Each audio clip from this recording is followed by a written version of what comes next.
Itu digambarkan Sidina Ali, matanya itu kalkidril ghali, kayak apa, kendil yang apa, menganga. Wah seru.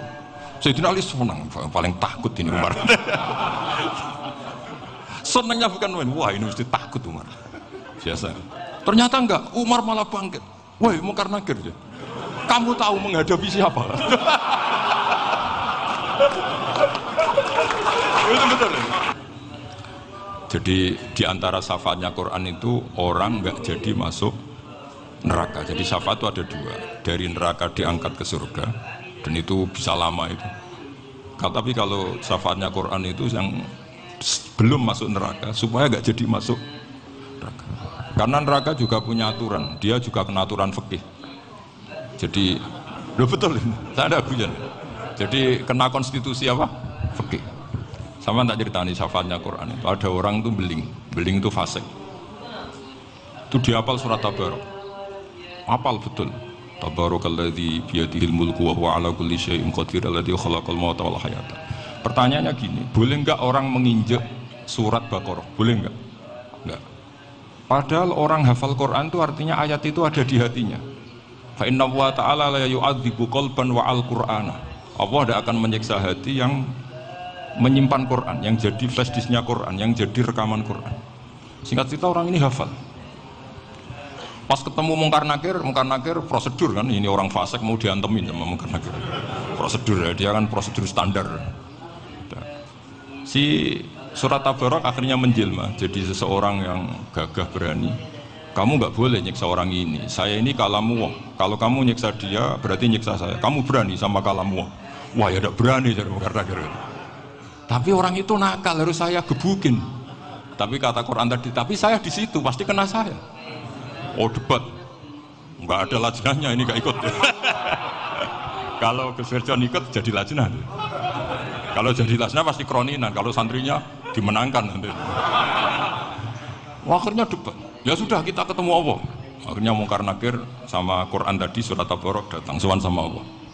Terus kata Allah, memangnya kenapa Munkar Nakir? Saya harus nyiksa dia karena dia fasik ya Allah. Memangnya kenapa surat Tabarok? Saya ada di situ. Menurut aturan orang tuh nggak boleh injak-injak Quran. Kalau dia nutuk saya, nutuk Quran, itu harus dikasih tahu fikihnya Munkar Nakir.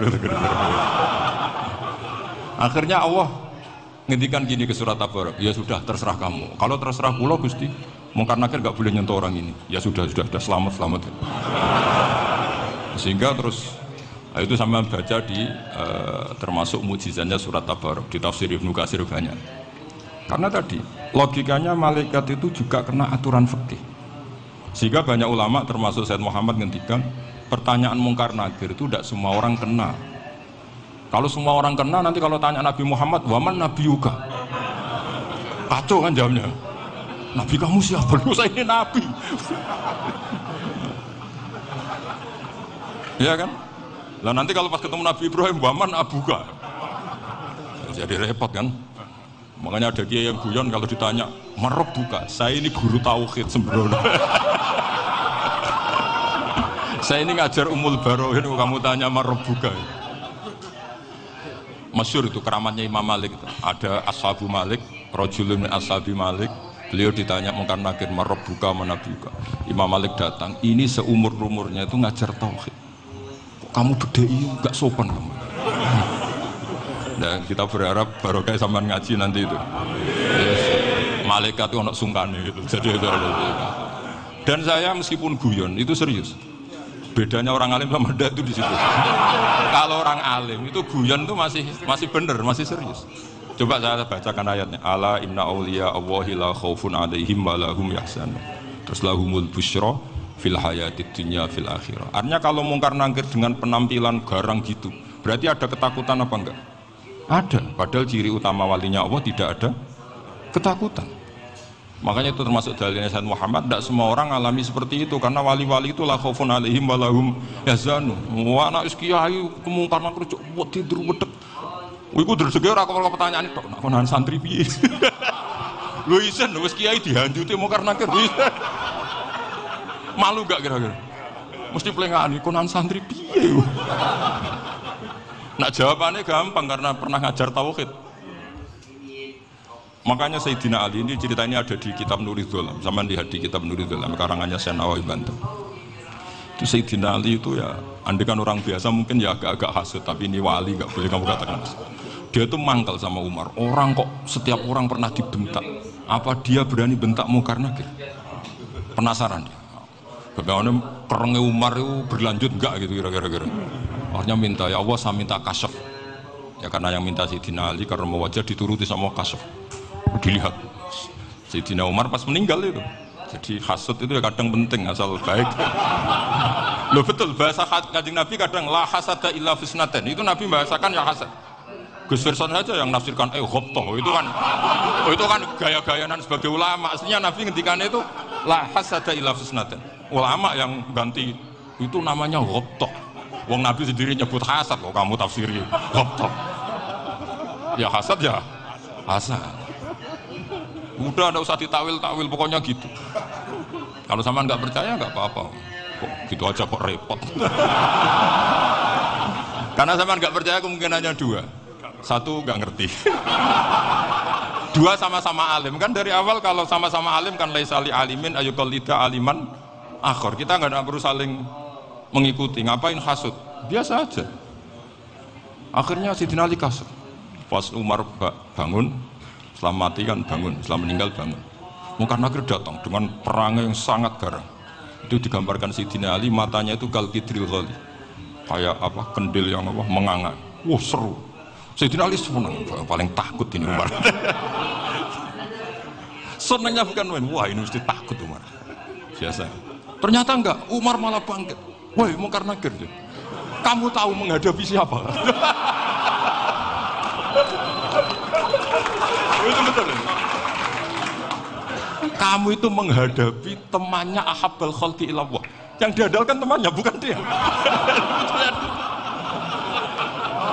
Kamu tahu yang kamu hadapi, saya ini teman kekasihnya Allah.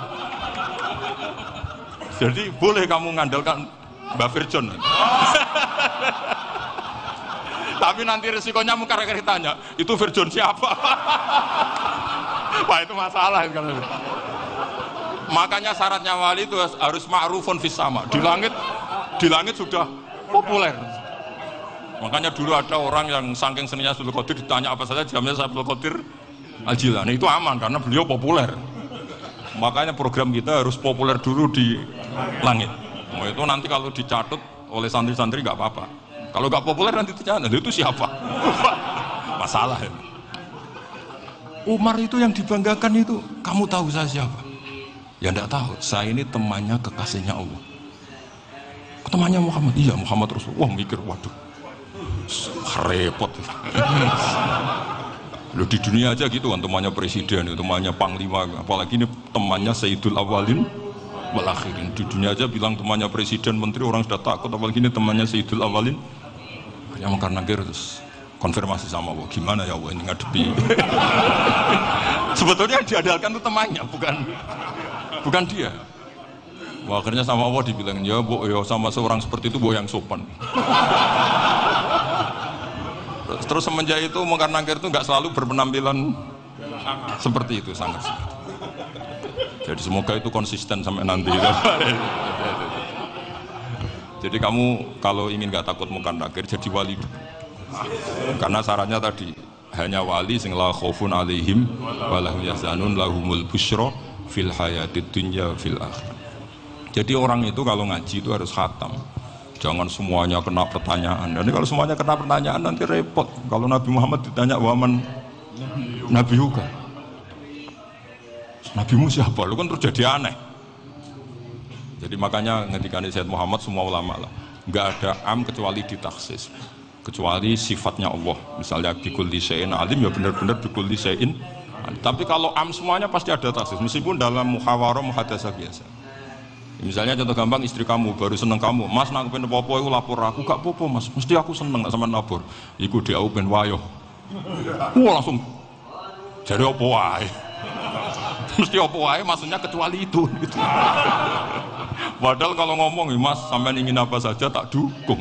Terus sampean bilang, pengen iku wayo. Kira-kira disetujui apa enggak?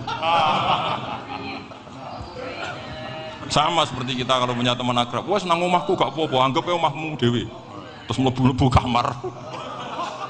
Jadi tidak ada am kecuali di taksis. Artinya kalau ada cerita bahwa orang mati pasti ngalami ditanya mungkar nangkir, itu pasti ada am yang di taksis. Itu pasti tidak dialami para ambiya, para ya, karena ciri utama wali itu la khaufun alaihim walahum yahzanun. Kemudian saya yang mau cerita ya, supaya sampean bisa menghadapi dunia global ini, tak bawa tafsir Munir termasuk tadi. Kenapa orang Islam, Rasulullah SAW itu lebih senang kalau yang menang itu orang Nasrani Romawi, ketimbang yang menang itu orang Faris, dalam hal ini ateis. Karena orang ateis itu lebih ngeri.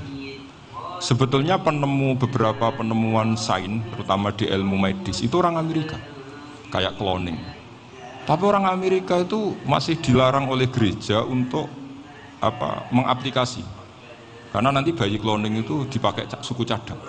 Di Amerika masih ditentang oleh fatwa-fatwa agama, baik Islam maupun Kristen. Tapi di Cina itu dipraktekkan, karena nggak ada halangan agama. Di Cina itu biasa ada kondom diolah lagi jadi alat-alat aksesoris. Di Amerika tidak ada karena masih ada agama, masih ada larangan. Sehingga orang Islam itu lebih takut kalau yang menang itu Persia, karena terus cara berpikir ternyata Tuhan itu tidak ada, langit nggak ada perannya. Jadi ketika yang menang Nasrani masih berpikir itu pertolongan Tuhan, meskipun mungkin cara mengatakan Tuhan beda dengan kita. Tapi ada satu kesamaan bahwa kekuatan samawi itu ada. Itu disebut hulibatir rum fi adnal ardi wa hum min ba'di ghalabihim sahlib. Di sini diterangkan oleh Syekh Nawawi supaya kamu tidak salah paham. Sebetulnya kamu katakan misalnya wah itu paham liberal, sebenarnya saya tidak tersiksa. Cuma takut yang mengatakan seperti itu cek goblokir atau ngaji gitu. Itu aja masalah saya. Ini saya baca ini karangannya Syekh Nawawi, karena tadi kata Mbah Firjon ngaji itu harus sama orang yang bersanad. Saya ini kalah sama beliau itu berkali-kali. Secara nasab saya harus manggil mbah. Secara silsilah ilmu saya juga kalah lagi. Saya sering disewani sama cucu-cucu Syekhona Khalil. Kiai Siddiq itu termasuk murid dekat beliau, Syekhona Khalil. Kalau itu berarti kan Gus Firjon, Ahmad, terus Mbah Siddiq. Mbah Siddiq ngaji Syekhona Khalil. Syekhona Khalil itu pernah ngaji langsung sama Sayyid Zaini Tahlan. Berarti beliau dari Sayyid Zaini Tahlan itu baru generasi kelima. Sementara saya itu sudah ke-7 atau ke-6. Saya, Mbah Mun, Mbah Karim misalnya, Mbah Hashim, Mbah Mahfud Termas, Sayyid Abi Bakar Sato yang arahnya Anatul Talibin, baru Sayyid Zaini Tahlan. Berarti saya ke-7, kalah lagi. Tapi untuk jadi wali biasanya cepat saya. Karena syaratnya jadi mbah itu ngalah demi putu. Jadi kalau beliau ngotot, saya dulu Gusti, saya mbahnya. Wah itu mbah yang nggak baik. Pasti jatahnya dikasihkan apa? Cucunya dulu. Makanya Abdul Muthalib itu orang yang dapat wangsit, tapi yang jadi nabi itu cucunya. Jadi dalil saya banyak. Sebenarnya Abdul Muthalib itu sudah sering dapat wangsit. Karena saya bahasakan wahyu, Nabi yang protes, enggak nabi kok dapat wahyu. Tapi sebetulnya Abdul Muthalib itu masyhur. Kalimat-kalimatnya menunjukkan bahwa beliau itu sudah dapat wahyu kalau nanti cucunya itu jadi nabi. Makanya senangnya bukan main Abdul Muthalib sama Rasulullah. Putu seneng, mbah seneng putu. Jadi mungkin, jadi sampean enggak usah protes loh. Yang jadi wali kok cucunya. Dulu betul. Dulu Mbah Hamid Pasuruan itu kalau Mbah Ahmad Siddiq ke sana, Mbah Hamid Pasuruan kalau manggil Mbah Ahmad Siddiq itu paman. Tapi pamannya minta ijazah ke ponakan. Apa ya gara-gara itu memang. Kalau itu masih berlaku apa? Ngalah tadi. Kayaknya masih apa? Hawane masih. Karena melihat tren-tren langit masih gitu kayaknya masih. Masih itu. Ya. Tapi banyak tetap dapat jatah, tenang saja nanti. Tapi memang sebaiknya mbah itu legowo. Rasulullah Muhammad SAW itu terkenal min dzurriyyati Ibrahim. Tapi kata Rasulullah, ana dakwatu Ibrahim wa bisyaratu Isa. Aku nganti ngene iki barokah dongane Nabi siapa? Ibrahim. Jadi dongane Nabi Ibrahim ya tiba teng putu. Jadi banyak bukti bahwa jatuhnya aku putu gitu. Tadi saya di kamar sama beliau berduaan. Nih Mbah sing dadi wali dhisik ndi? Aku wae Mbah. Cocokan tadi. Nah, kenapa saya akhir-akhir ini gulirkan daftar wali? Kenapa? Saya ini resah ya, orang sudah ingin dicintai pejabat, dicintai tetangga, dicintai teman.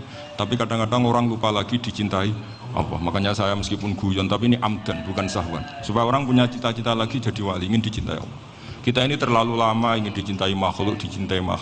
Mbok ya naik kelas sedikit. Ingin dicintai Allah Subhanahu wa Ta'ala. Meskipun saya guyon, tapi tadi guyon saya tuh lebih serius ketimbang serius Anda. Karena tak pikir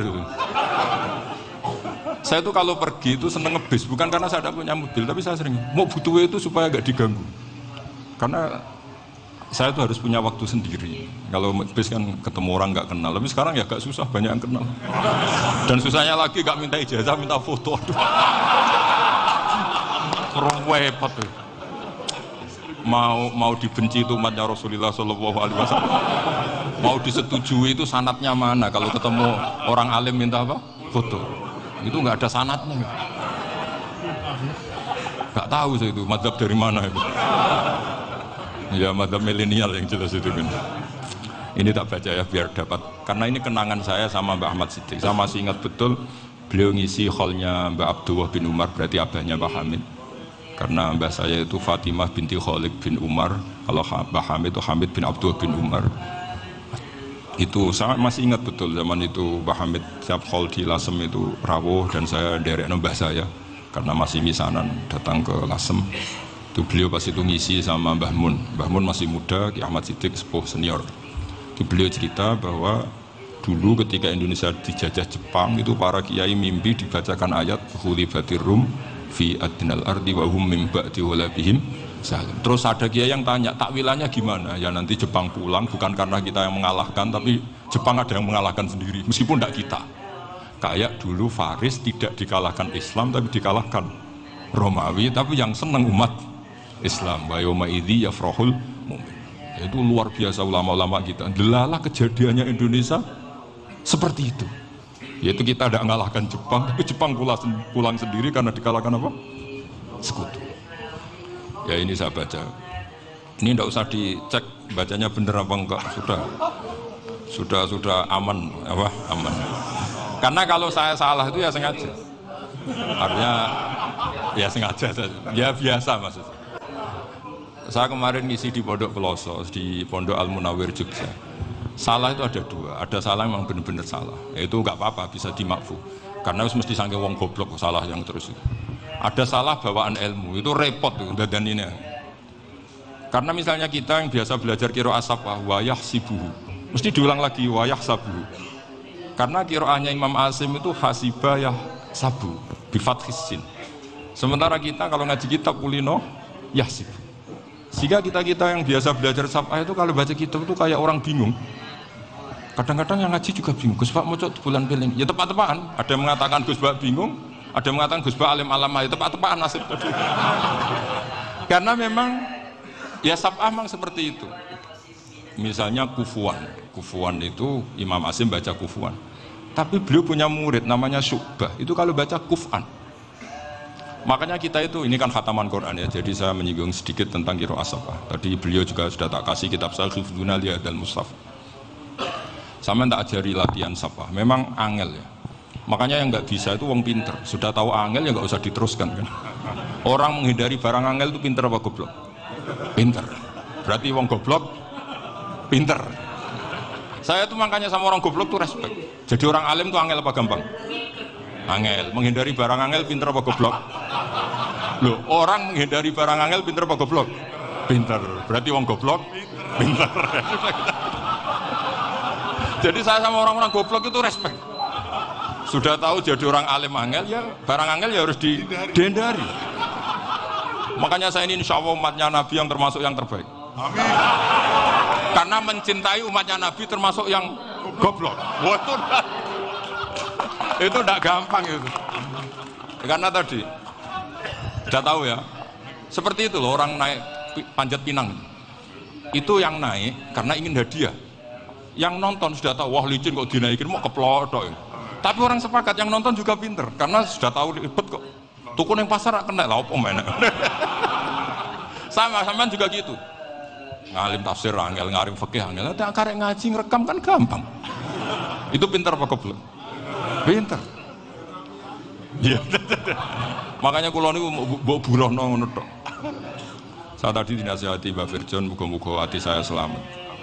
Saya itu meskipun kata orang banyak, muhibbin saya banyak, tapi saya insya Allah tidak riya. Saya itu pakai kitab namanya Tasbidul Fuad, itu karangannya Said Abdul Al-Haddad. Ketika beliau punya muhibbin banyak ditanya, bagaimana ya Habib Anda menjaga hati Anda? Jamnya Said Abdul Al-Haddad itu unik. Innama azzamu Allah. Mereka itu sebenarnya menghormati Allah, cuma butuh saran, dan itu saya. Jadi saya tahu sampean semua itu mencintai Quran, mencintai sunnah Rasul, mencintai hadis-hadis Rasul. Cuma sampean kan karena nggak paham, terus manfaatkan saya. Jadi sebenarnya saya ini korban. Korban. Jadi saya mau riak gimana? Korban kok mau. Bangganya di mana tuh? Coba sampean misalnya ngaji tafsir, belajar sendiri kan susah. Terkibnya susah, maknanya susah, bahkan beli kitabnya kadang nggak kuat. Loh, untuk jadi alim tafsir itu kan harus beli kitab. Loh, saya sering belajar kitab itu jutaan. Tafsir Tobari, saya pernah beli kitab Fakhrur Razi itu berapa coba? 27 jilid. Karangannya Fakhrur, belum karangannya ulama modern, Imam Sya'rawi. Itu berapa jilid? Itu jutaan. Saya kemarin juga dihadiahi kitab Pak Quraish Shihab namanya Faidul Bari fi Syarhil Bukhari. Pak Quraish Shihab yang terkenal. Dia sering diskusi sama saya ngasih hadiah beliau ngasih hadiah saya. Wah, itu harganya nggak kuat. Tidak kuat, kadang di Indonesia nggak ada coba. Dan sama orang hebat menghindari kesulitan itu. Nah, kesulitan itu sebab ngaji ikut, kalau nggak paham dirukok rekamannya sudah gitu. Pinter mana sampean sama saya? Pinter sampean kan? Bikin sosis susah, beli aja kok repot kan. Makanya nggak boleh orang bilang, wah itu goblok reso tafsir, itu wong pinter. Makanya nanti kalau saya ketemu Nabi tidak termasuk orang yang mentahkir orang Islam. Kafa bil mari isman ayah kira akhahul muslim. Jadi cukup orang itu dosa kalau menyepelekan orang Islam, termasuk darani sampean goblok itu dosa. Caranya nggak darani goblok ya tadi di logika tadi. Alim itu angel, ngendari angel itu pinter, berarti wong bodoh. Pintar ya sudah gitu. Tapi tetap bodoh. Tapi ini satu cara untuk saya respect gitu. Coba orang yang ngaji tafsir saya banyak, mungkin ribuan. Itu sebetulnya mencintai Quran. Karena Quran adalah kitab suci yang panduannya umat Islam. Sangat mencintai Quran. Terus kemudian mereka nggak paham. Terus mencari orang yang memahamkan. Burono lah kalau jawabannya. Terus keren saya itu di mana coba? Lah terus mereka kurang ajarnya gini, kalau paham itu ya alhamdulillah paham. Kowe nak ngaji Gus Bae ngono tok. Tapi nek ora paham, ora nyalano akale. Mari Gus Bae nerangno cepet mulane gak paham. Ora kok nyalano teke sing lelet. Itu kan masyaallah naudzubillah. Sebetulnya tingkat kurang ajarnya tinggi Gus sebenarnya.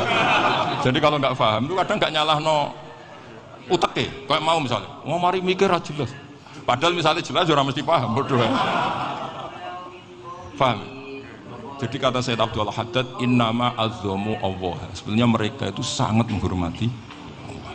Makanya kita nggak perlu mengatakan wasilah itu kafir, nggak akan. Karena orang tawasul sama Rasulullah itu ingin dapat ridhonya Allah lewat orang yang dicintai Allah. Kita mencintai wali sebenarnya, wah itu kekasih Allah. Kita mencintai itu karena mencintai Allah. Sama seperti gini. Kamu mencintai kangkung apa enggak? Sebenarnya sama sekali enggak.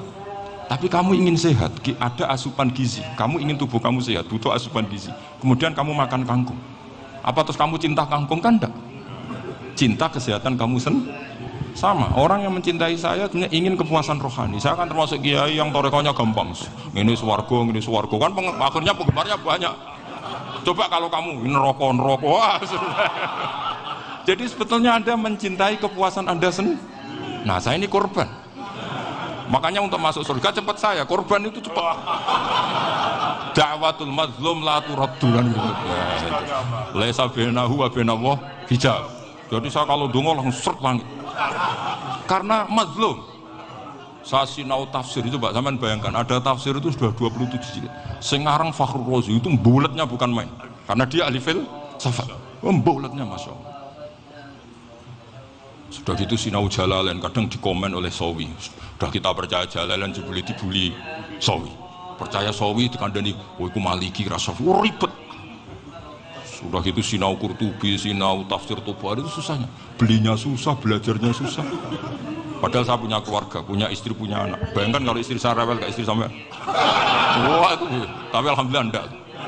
Sama sekali enggak. Allah sudah milihkan, wah ini bahaya kalau punya istri rewel.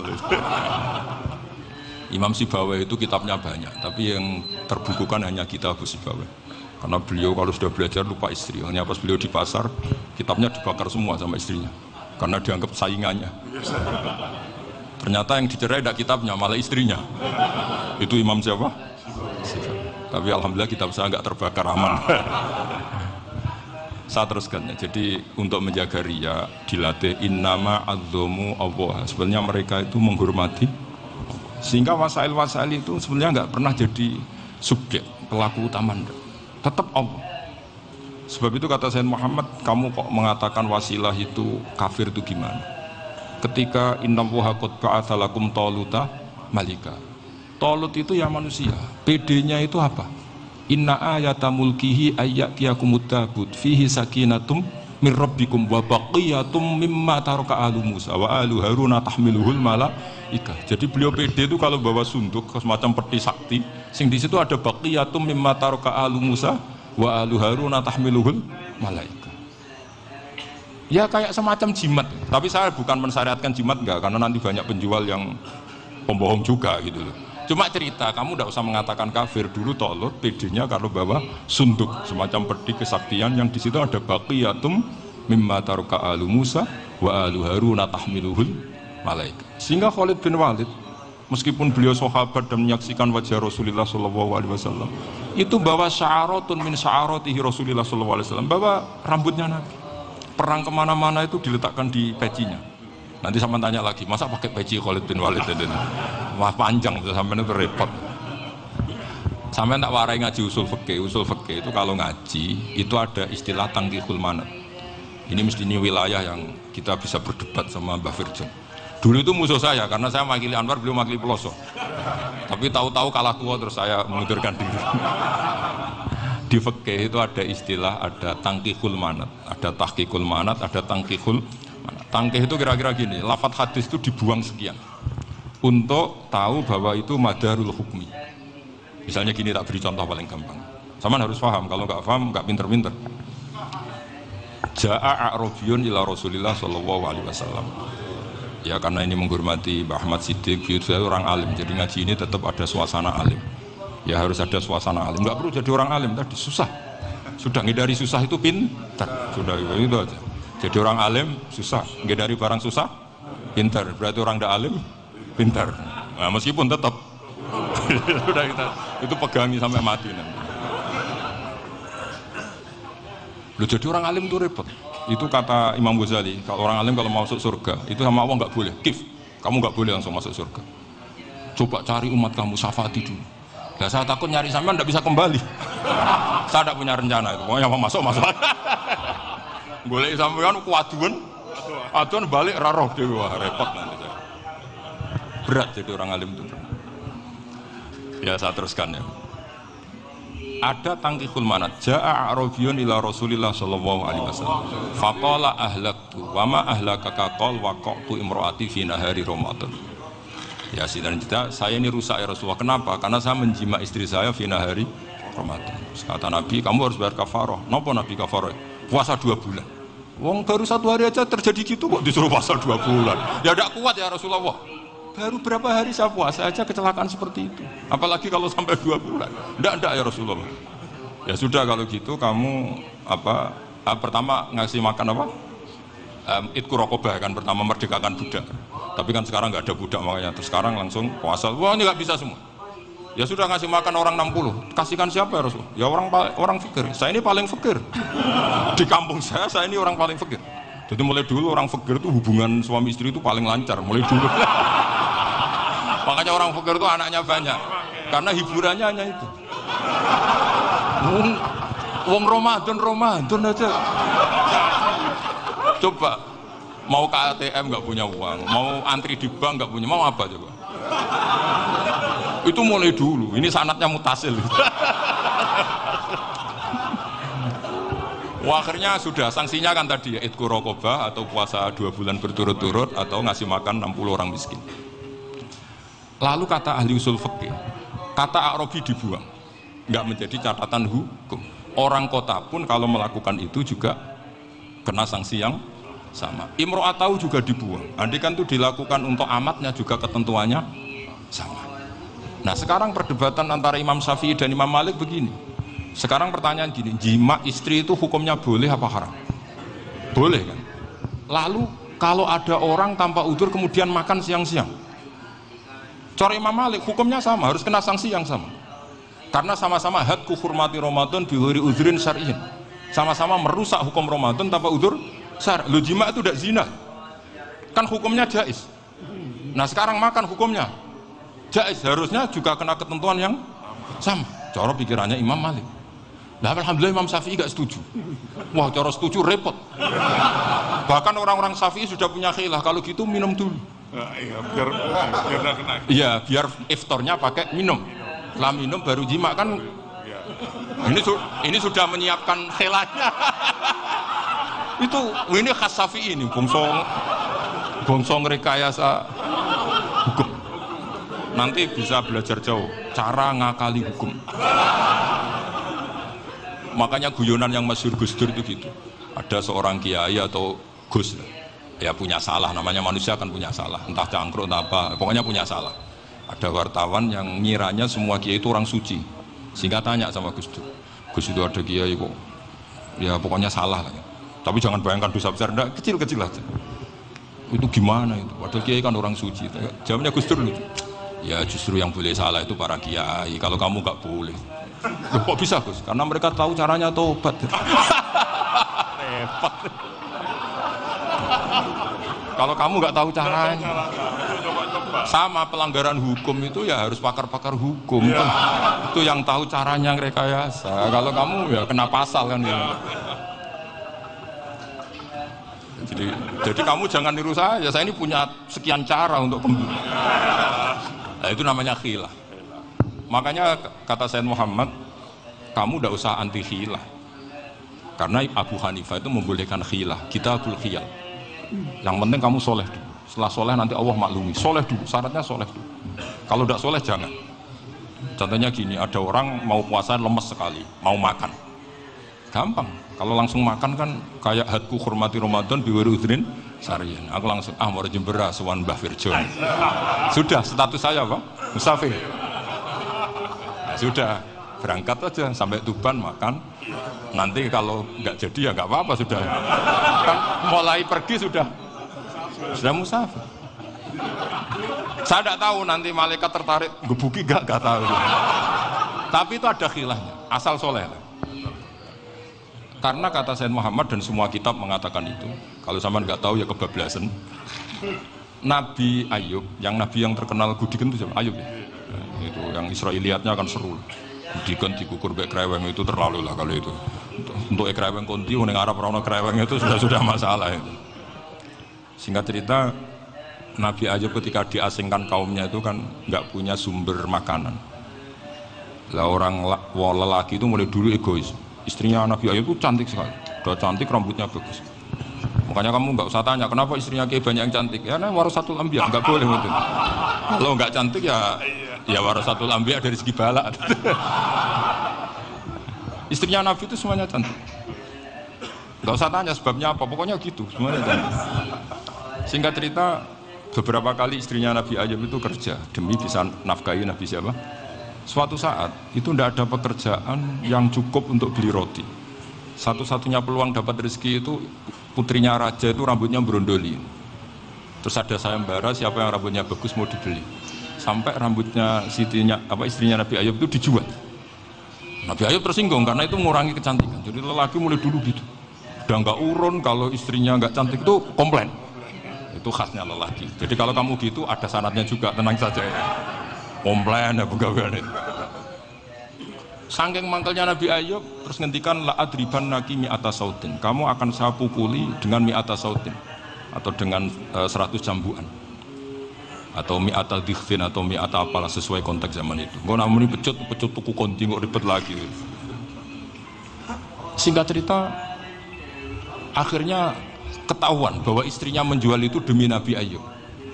Allah nggak ridho kalau kekasihnya yaitu istrinya Nabi Ayub wis perjuangan kayak gitu malah kena hukuman. Tapi Allah juga nggak ingin kekasihnya yang bernama Ayub melanggar sumpah. Padahal beliau sudah sumpah, wallahi demi Allah nanti tak pukul dengan 100 kali. 100 kali dengan lidi lah misalnya, contoh yang gampang itu lidi.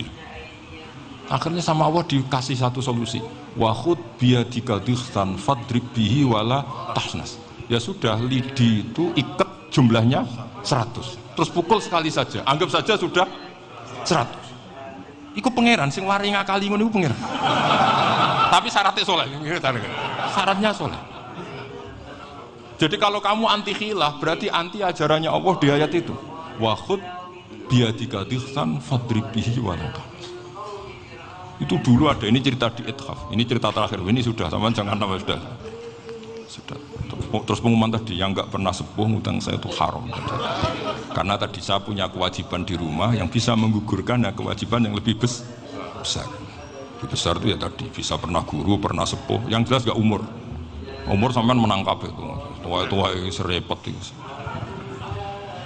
Ada raja itu ganteng kaya, senengannya nikah perawan cantik. Itu semua kampung mesti kenal. Mungkin digilir atau gimana pokoknya. Suatu saat ada pemuda suka sama perempuan yang di kampungnya, cantik sekali. Kemudian pemuda ini ternyata pekerja di kerajaan itu. Tiap hari ditanya, oh itu yang di kamu yang cantik siapa? Mau saya nikahin gini. Wah bahaya, ini saingannya raja. Jadi yang dibidik pemuda tadi itu saingannya. Si raja ini orang yang namanya raja kan gengsinya tinggi. Kaifatang kihuha wa qatra itu qad qabbalaha rajul. Kok mbok nikah piye? Saya tuh pernah melihat dicium lelaki. Wah, gak mau. Gak gelem wis kadung ditambung lan waqat qabbalaha rajul. Saya pernah melihat sendiri qabbalaha rajul, dicium oleh lelaki. Wah, sudah gak minat raja langsung gak keren. Suatu saat pemuda tadi nikahi perempuan itu. Rajanya marah-marah, kamu lelaki gak punya harga diri gini. Gak punya selera, gak punya harga diri, sudah pernah dicium orang kok tetap dinikah. Bilang ke raja, takrif manir rojul, lelaki itu siapa? Abuha. Kamu tahu lelaki itu siapa? Sopo? Abuha. Bapaknya. Saya kan hanya bilang rojulun. Pernah dicium lelaki. Lah pikirannya raja lelaki kue-kue ngene iki. Tapi butuhnya canom mau rojo ben gak sido itu aja tuh. Baru kayak digulirkan gitu, wakot kebalah rojulun. Wah nggak mau. Setelah itu suatu saat pegawainya tadi nikahi perempuan. Kamu nggak punya harga diri gini. Kamu tahu mandir rojul apa abu? Wah nak ngono aku gak apa-apa. Lah monggo sakniki wis bojo kula. Ora trimo wis diambung wis macam-macam. Lah itu namanya khilah. Apa? Khilah. Kalau di Balawa disebut tauriyah atau apa. Tapi saya tidak ngajari sampean seperti itu. Sudah pinter sebelum saya ajarin. Bangsa ngakali kan sudah pinter. Ya ini terakhir tak baca Arabnya saja nanti. Bismillahirrahmanirrahim. Biar dapat barokahnya Syekh Nawawi juga barokahnya guru-guru. Bismillahirrahmanirrahim. Wa sababu nuzuli hadil ayati annahu kana baina farisa war rumi qitalun wa kana al musyrikuna yawadduna antaghliba farisu ar-ruma di anna farisa kanu majusiyan ummiyin wal muslimuna yawadduna ghalabatar rum ala faris liqaunihim ahla kitabin. Jadi zaman dulu orang Islam lebih senang kalau yang menang itu orang Nasrani. Kalau bandingannya ateis, karena bagaimanapun percaya kekuatan langit. Sementara orang ateis sama sekali tidak percaya kekuatan. Apapun bedanya kita dengan Nasrani itu ada kesamaan, yaitu percaya adanya kekuatan langit. Sehingga ketika orang Romawi kalah itu orang Islam ikut susah. Paham ya? Makanya ini tak baca biar sampean enggak macam-macam pikirannya. Fab'atha Kisra saat terusnya ya pokoknya seperti itu. Akhirnya Rasulullah SAW berdoa lebih senang yang menang itu Rom karena ahli kitab. Artinya apa? Kemenangan ahli kitab adalah kemenangan makhluk atau hamba Allah yang mentautkan kekuatan kita di bumi dengan kekuatan langit. Makanya saya berharap Selain kita ikhtiar medis, kita harus memperbanyak istighfar. Bagaimanapun semua itu dari Allah Subhanahu wa Ta'ala. Kita menghormati negara dengan ikhtiarnya, tapi saya mohon sekali kita juga istighfar, karena semua itu juga ditentukan oleh Allah, oleh langit. Ya, saya kira demikian.